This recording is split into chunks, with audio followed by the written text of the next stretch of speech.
Difficile aujourd'hui d'imaginer un monde sans ordinateur, téléphone portable ou voiture électrique. Mais connaissez-vous la face cachée de ces technologies ? Accrochez-vous. La fabrication de ces appareils requiert des minerais présents en grande majorité en République démocratique du Congo. Or, malgré la richesse de son sous-sol, ce pays reste l'un des plus pauvres du monde. Comment expliquer ce paradoxe ?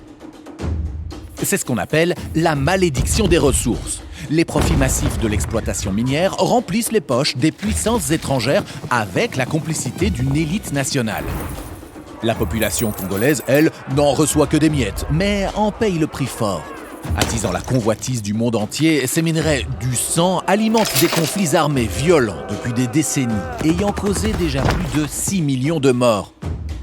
Délaissant peu à peu l'agriculture, les habitants se tournent vers les mines, où hommes, femmes et enfants creusent dans des conditions proches de l'esclavage. Accaparement des terres, expulsion de la population, pollution des sols et des rivières, insécurité, l'industrie minière incontrôlée, dont l'Occident dépend pour sa technologie, ravage la population congolaise et ses moyens de subsistance. Comment pouvons-nous agir ici pour contribuer à mettre fin à ce désastre social et environnemental ? Au niveau individuel, il est essentiel de réduire notre consommation d'appareils électroniques.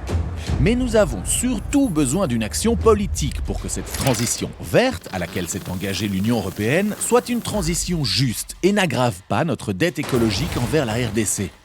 Bonne nouvelle, l'Union européenne et la Belgique, pendant sa présidence, peuvent prendre des mesures dès maintenant, comme par exemple mettre fin à l'impunité des entreprises bénéficiant de cette exploitation minière en les rendant juridiquement co-responsables des violations aux droits humains et à l'environnement, mettre en place des politiques de sobriété pour rompre avec le modèle de croissance effrénée, par exemple en investissant massivement dans les transports publics ou en condamnant l'obsolescence programmée. Et enfin, soutenir l'agroécologie congolaise entravée par l'exploitation minière. La transition verte doit être juste.